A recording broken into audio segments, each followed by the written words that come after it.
जरा याद करिएगा दोस्तों, अभी से ठीक 48 घंटे पहले आपके अपने चैनल रिपोर्टर जी ने वसुंधरा राजे सिंधिया और पीएम मोदी की मुलाकात को लेकर एक खबर दिखाई थी।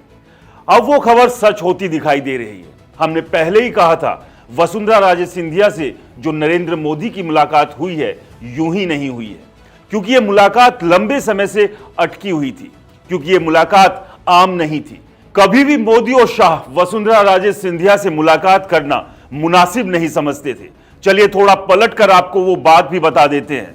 राजस्थान में विधानसभा चुनाव हुए, उसके बाद चुनाव के परिणाम आए।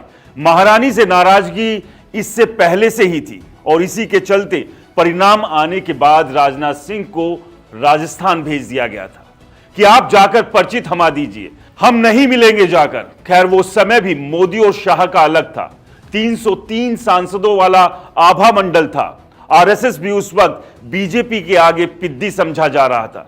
लेकिन अब आभा मंडल टूट गया है। अब हुआ कुछ यूं कि आभा मंडल के अहंकार में ही 63 सीटें खाते से निकल गई।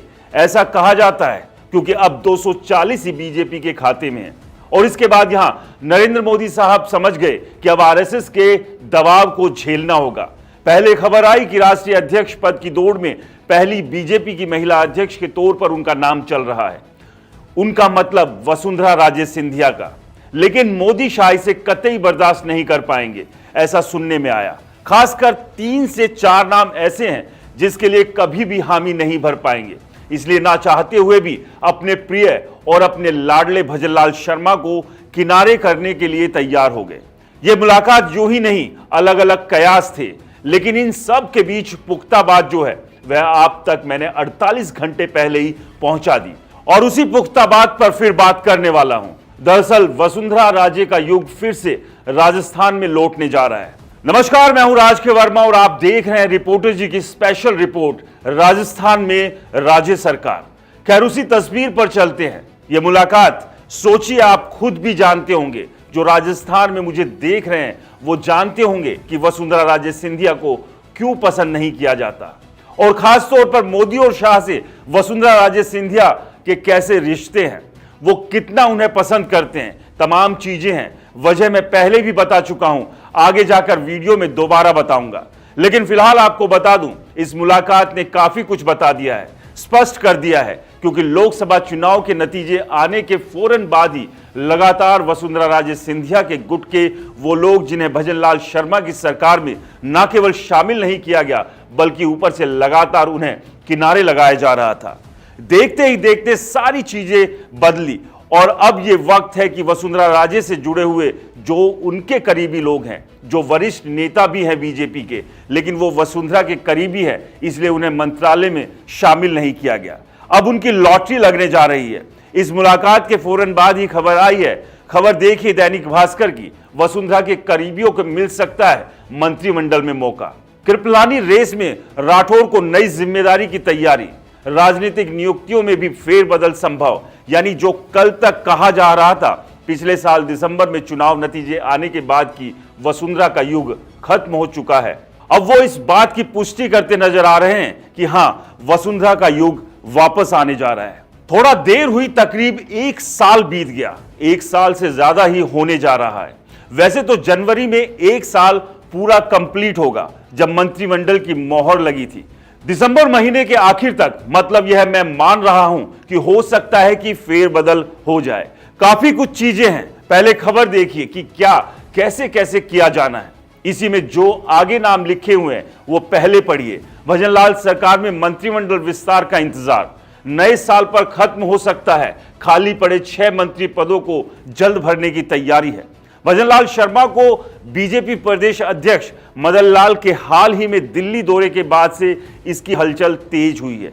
इसके अलावा राजनीतिक नियुक्ति और पार्टी संगठन में बदलाव कर कई नेताओं को एडजस्ट किया जाएगा। दरअसल एक मुलाकात वसुंधरा से पहले भजनलाल शर्मा की हो गई थी। दिल्ली दरबार पहुंचे थे और दिल्ली पहुंचकर उनको लिस्ट थमा दी गई थी। काफी देर भी हो गई, चीजें भी बदली है, तो मुख्यमंत्री पद तो जाएगा, लेकिन उससे पहले वो चाहते हैं कि स्टेप बाय स्टेप इन सब चीजों को क्लियर किया जाए। सबको पता है कि मदन लाल राठौर जो प्रदेश अध्यक्ष बनाए गए हैं वो वसुंधरा राजे सिंधिया के करीबी है। लेकिन इससे पहले जो रहे वो इतने करीबी नहीं थे और लगातार वो बयान वसुंधरा के लिए प्रत्यक्ष तौर पर देते रहते थे। अब मदन राठौर जब से प्रदेश अध्यक्ष बने हैं उनके बाद काफी चीजें बदलनी शुरू हो गई है। मैंने कहा ना, लोकसभा चुनाव के नतीजों ने करारा झटका मोदी शाह को दिया है। अब आरएसएस उन पर हावी है और ऐसे में पर्ची वाले मुख्यमंत्री के तौर पर ज्यादा दिन राजस्थान में भजनलाल नहीं रह पाएंगे, ये बात स्पष्ट हो गई है। वो मुलाकात, वो चेहरे पर मुस्कान आप समझ ही गए थे। अब खबर यह है कि पहले इनके करीबियों को एडजस्ट किया जाएगा, फिर सलीके से कोई नई नैतिक जिम्मेदारी देकर भजनलाल शर्मा को साइडलाइन किया जाएगा। पहले खबर क्या है, पूर्व मुख्यमंत्री वसुंधरा राजे की सक्रियता को देखते हुए उनके करीबी नेताओं को कहीं ना कहीं जगह मिल सकती है। सीनियर नेता राजेंद्र राठौर को क्या जिम्मेदारी मिलेगी, इसे लेकर भी सभी की नजरें टिकी हुई है। सूत्रों की माने तो बीजेपी हाईकमान और प्रदेश नेतृत्व में अंदर खाने तेजी से काम चल रहा है। जनवरी से ही रिजल्ट देखने को मिल जाएंगे। दरअसल भारतीय जनता पार्टी के अंदर खाने काफी चीजें हैं लोकसभा चुनाव के बाद बदली है। वहां यह भी एक रिपोर्ट की गई है कि राजस्थान के अंदर बीजेपी का जो बेड़ा गर्क हुआ है वो केवल इस बात के लिए नहीं हुआ कि ठाकुर समाज उनसे नाराज था। तो फिलहाल ये तमाम जो चीजें निकलकर सामने आ रही है, यही बदलाव की आहट है, जिसका जिक्र मैंने अपनी पिछली वीडियो में भी किया था और उसका असर दिखने लगा है। यानी एक दो दिन पहले हमने जो खबर दिखाई उसी को लेकर पुख्ता सबूत अब आपके सामने आ गए हैं। अच्छा, कैसे क्या, थोड़ा इसे समझ लेते हैं। देखिए, 3 स्टेप में बदलाव होंगे। मंत्रिमंडल विस्तार को लेकर पहले कहा जा रहा था कि लोकसभा चुनाव के बाद और उपचुनाव से पहले भजनलाल सरकार में नए चेहरे शामिल हो जाएंगे।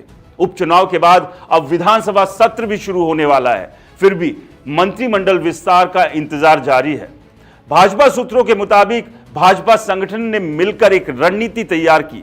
सभी तरह के बदलाव 3 स्टेप में होंगे।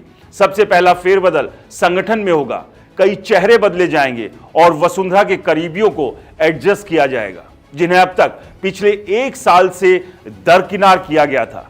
खबर यह है कि संगठन में कुछ विधायकों को जिम्मेदारी दी जाएगी, जिसमें वसुंधरा के जो करीबी विधायक हैं, जो पिछले कुछ महीनों से 1 साल से तकरीबन साइडलाइन किए गए हैं, उनको जगह दी जानी है। इसके बाद राजनीतिक नियुक्तियों के तहत आयोग, बोर्ड, निगम में भी नेताओं को मौका दिया जाएगा और तीसरे नंबर पर मंत्रिमंडल विस्तार किया जाएगा। यानी कुल मिलाकर वसुंधरा राजे सिंधिया की जो दिल्ली वाली मुलाकात थी और जो हमने आपको बताई थी खबर, वो महत्वपूर्ण है। लेकिन इन्होंने 3 स्टेप बताए हैं। मैं चौथा स्टेप जो आपको लगातार बता रहा हूं वो यही है कि पहले सारी चीजें क्लियर की जाएंगी, एक एक स्टेप करके, और उसके बाद वसुंधरा राजे सिंधिया को लाया जाएगा। क्योंकि बात सिर्फ लोकसभा चुनाव की नहीं, अभी जो बताया आपको, क्षत्रिय समाज नाराज था, वसुंधरा राजे मनाती तो हो जाता, वो रिपोर्ट गई थी, लेकिन रिपोर्ट के बाद देखा गया हाँ नुकसान तो हुआ, और अगर वसुंधरा को मना कर रखते तो कहीं ना कहीं राजस्थान में डैमेज कंट्रोल होता, लेकिन वो हो नहीं पाया। जब वो पहले मुख्यमंत्री हुआ करती थी या सक्रिय रहती थी, उस तरीके से करती थी। यानी कि बीजेपी समझ गई है अगर राजस्थान में सियासी तौर पर अपने आप को मजबूत रखना है तो ये मानना होगा कि वसुंधरा राजे सिंधिया बीजेपी का एक सशक्त और बड़ा चेहरा है। लेकिन बात सिर्फ इतनी भर नहीं है, बात यह भी नहीं है कि वसुंधरा राजे सिंधिया जब तक बीजेपी की कमान राजस्थान में संभालती रही, सक्रिय तौर पर पर्दे के पीछे रहकर या पर्दे के सामने रहकर, यकीन मानकर चलिए, कोई विरोध, मतलब तगड़ा विरोध नहीं करता था। लेकिन किरोड़ी लाल मीणा ने जिस तरीके से न केवल विरोध किया बल्कि जिस तरह के हालात पैदा कर दिए, उसने भी फजीहत कराई है। लगातार भजनलाल शर्मा के खिलाफ बोल रहे हैं। उस बगावत को थामने के लिए भी, उस गुस्से को शांत करने के लिए भी, वो फजीहत जो हो रही है उसे भी टालने के लिए भजनलाल शर्मा को हटाना और वसुंधरा राजे सिंधिया जैसी नेता को सामने लाना बेहद जरूरी है। अब एक तरह से जरूरी नहीं, मजबूरी भी समझ सकते हैं आप। खैर, इस वीडियो में इतना ही। राजस्थान की राजनीतिक समझ रखने वाले इस वीडियो में अपनी राय जरूर रखें, हमें कमेंट्स करें, हमें इंतजार रहेगा। नमस्कार।